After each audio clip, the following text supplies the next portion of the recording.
एक बूढ़ी मैया थी जो बांके बिहारी के मंदिर में आई थी, बहुत दूर गांव से। उन्होंने अपने छोटे छोटे पैसे जमा करके कुछ पैसे जमा कर लिए थे अपने सेविंग में, और वो बांके बिहारी के मंदिर में आके लाके उन्होंने उनके गले में डाल दिया। कुछ प्रसाद भी चढ़ाया था और तुलसी की माला भी चढ़ाई थी। जब उन्होंने दंडवत प्रणाम किया, उसके बाद उन्होंने पेड़े का प्रसाद मांगा तो पंडित जी ने उनको 2 पेड़े दिए।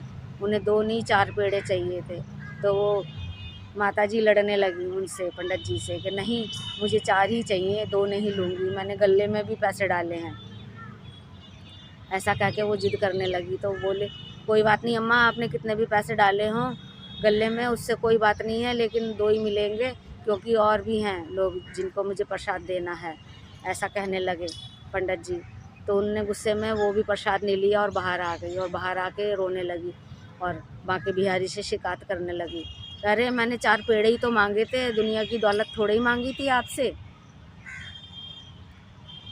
मुझे तो वो ही चाहिए था, पेड़े ही तो मांग रही थी। इतने में क्या हुआ, एक छोटा सा बालक आया, एक थैला उनके हाथ में पकड़ाया, कह रहा अम्मा ज़रा मैं जूते पहन लूँ और फिर मैं ये अपना थैला पकड़ता हूँ, ले लूँगा वापस। तो उन्हें जूते पहने और कहा अभी मैं ज़रा हाथ धो आऊँ, मैं आ रहा हूँ वापस।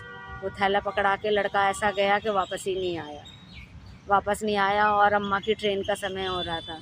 अम्मा ने बहुत इंतज़ार किया, जब वो लड़का वापस नहीं आया तो वो चली आई और ट्रेन में बैठ गई और रोने लगी। फिर उन्हें ध्यान आया कि अरे एक बालक मुझे थैला दे के गया था, देखूँ उसमें क्या है। देखा तो उसमें 4 पेड़े थे, एक तुलसी की माला थी और एक पैकेट था, लिफाफा था जिसमें 400 रुपये थे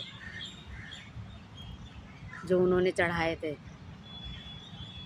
और एक चिट्ठी भी थी कि नाराज़ मत होना मेरे से, ऐसे लिखा हुआ था। वो चिट्ठी पढ़ के तो अम्मा बहुत ही जार जार रोने लगी, और उसके नीचे भी लिखा था अपना नाम, कान्हा जी का। साक्षात दर्शन दिए थे कान्हा जी ने माता जी को कि नाराज़ मत होना, ऐसा कह के वो रोने लगी, बहुत ही रोए जा रही थी। कान्हा जी ऐसे हैं, किसी का कुछ रखते नहीं हैं, जिसका थोड़ी भक्ति